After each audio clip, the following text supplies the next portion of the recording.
There's nothing wrong with the big project as such, is there? I mean, you know, your great work, the novel that you're writing at home, even as we speak, the piece of terrifically handcrafted knitting or whatever. There's nothing wrong with the big project, is there? I mean, we are thinking Tower of Babel here, chapter 11 though, so I guess knitting.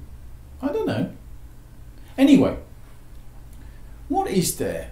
What is wrong with the Tower of Babel? Well, chapter 11 of Genesis, those first 9 verses seem to be all about speech. Right from the first verse, one language and a common speech. It's all about statements. And of course the building itself, the tower itself, is a statement. And where does it come from? Of course what you say depends on who you are. Well, it comes from the line of Nimrod, the tyrant. His name means we will rebel. And of course it's boastful speech. Come, let us build ourselves a city with a tower that reaches to the heavens.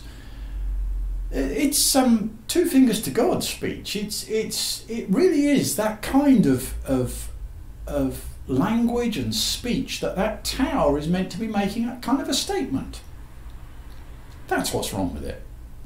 And Babylon, the name itself meant gateway of God. Now there's a boast. There's a boast. And of course we're not meant to miss the humour of verse 5 when God says, you know, let us come down, you know, and confuse their language. Or when he says, well, the Lord came down to see the city. Both times, came down. In other words, you built a tower that reaches to the heavens, or you're building one. Hang on, can't quite see it. I'm just, oh, no, got it in view now. Got my microscope out. So, Babel. It's a statement. It's something that you build to say something about who you are.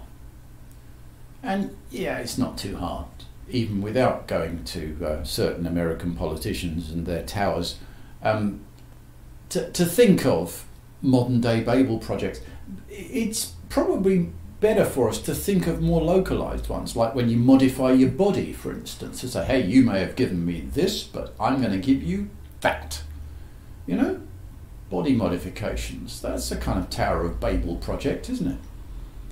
Or companies that you set up, or careers that you go into, just to rebel, stick 2 fingers up to God. That's your authentic Babel project. But not everybody sets out to build Babel. Some people find themselves with Babel on their hands. We're still in Babylon, gateway of God, in Daniel chapter 4. When Nebuchadnezzar is walking around on the roof of his palace and he says, is this not the great Babylon I have built as the royal residence by my mighty power and for the glory of my majesty? Well, actually, Nebuchadnezzar, no, it isn't. But in Daniel chapter 4, that's not so much about speech. The word that keeps coming out in that chapter is interpretation. And that, of course, is what Nebuchadnezzar is doing. He's interpreting what he can see. He's doing an audit, isn't he? He's walking around, looking at his city, and well, what does that city say to you, Nebuchadnezzar? Well, it says something about me. It says something about me. Aren't I tremendous?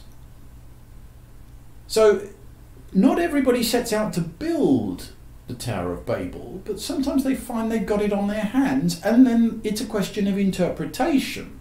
Not what you say, but how you interpret what you see. And he misinterprets it. And God has to humble him. And God does. So, again, we have to think, what are we looking at when we do that kind of an audit? Well, house, possessions, we look at the car, we look at our career, our income. Yeah, it's possible to look at all those things and think, hey, this says something about me. In which case, we may have the Tower of Babel on our hands in some form or another. Surely there is no danger of that when you do it for the Lord. Well, William Carey, and I can't find him in my Bible, but anyway, William Carey did say, expect great things from God, attempt great things for God. So you're safe there, surely, you'd think. Well, 2 Samuel chapter 7. There's David. Now, again, what's wrong with the big project? Nothing.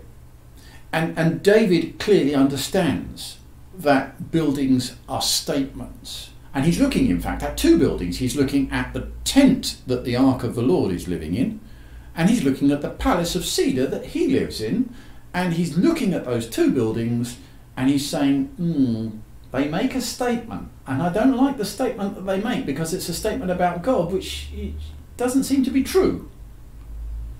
And David wants to set the matter straight. And you've got to say that's got to be fair enough, isn't it? You can't imagine, can you, the diaconate at Dunny-on-the-Wold Baptist Church turning down the local billionaire who's had the same thought. I live in this terrific mansion. You've got a scout hut to worship in. Let me build you something. But Nathan has to do just that. He has to go back to David and say, God says no. And here is, what God says to David. So here's God's take on what's wrong with this particular big project if you were to undertake it. Bear in mind, there are similarities between, say, Nebuchadnezzar and Nimrod and David. In the next chapter you see David measuring out lines of Moabites to kill them. He doesn't look so far from the tyrant, does he?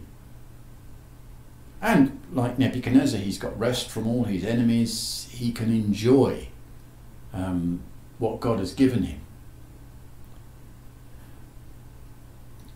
Here's God's response.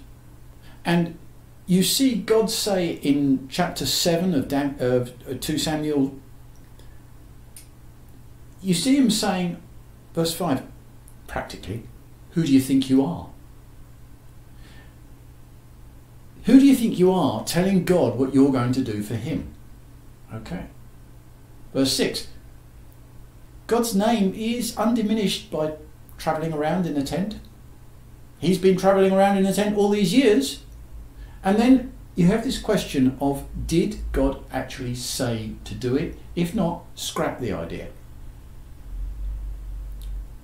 Did I ever say to any of their rulers, the Israelites, why have you not built me a house of cedar? That's part 1 of God's response. Part 2 is, you don't build me, I build you. I build you, and God exalts the humble, as he's exalted David already so far. God builds by making, and he says, I will do this, I will make your name great. He's already made David's name great, but it's God who's going to make David's name great. Weird this, isn't it? Not vice versa. He's not relying on David. And then God says, I will provide a place for my people. Not your prerogative, David. Mine. I do it. And then finally, if you're going to make a statement about God, which is very much what David wants to do, it's got to be an eternal statement. There's nothing wrong with the big project. But hey, if it's going to be a project that says something about God, it's got to be eternal, it's got to last. You can't just throw up a building and then have it go derelict, because that says something terribly wrong about God.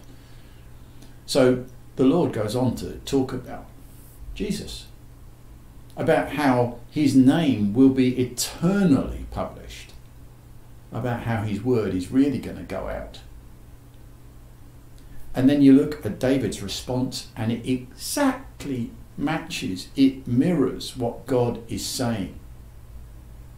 God says, who do you think you are? David says, who do I think I am?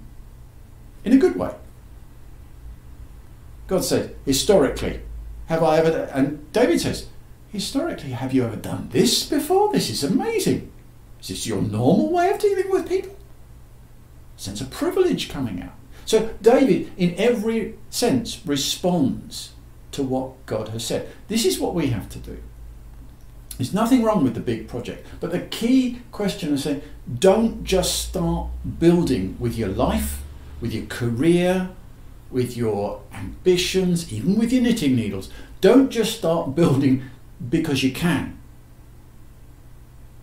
Ask first of all, if this is going to be the big project, even if it's not such a big project, still ask, did God say? Let God do the talking. You know, too often we have good ideas and then we try and pray them into God's will. Let's immerse this in prayer and then suddenly it will be all right. It's not the way it's done. Prayer is about listening to God. And as we listen to God, it's about doing what David did and just responding. God, here's what I'm hearing you say. I want to respond to you. I want to say, go on, your will be done, your kingdom come. So, rebellious people do still build Babel. Yeah, that's not going to be us, is it? Well, let's pray not. Sometimes people find Babel on their hands. Well, that might be us, because we've got a lot. Let's be careful that we don't misinterpret what we've got, do a Nebuchadnezzar. Instead, let's just look around and say, God, look at what you've given me. That's amazing. It's a better start, isn't it? Thirdly, just because we're doing it for God doesn't mean that you're not going to end up with something like Babel on your hands if you're not careful. No, before you start doing something for God, ask him, was this what you wanted me to do? I just need to check. Did God say do it? If not, drop it. If you have been, thank you.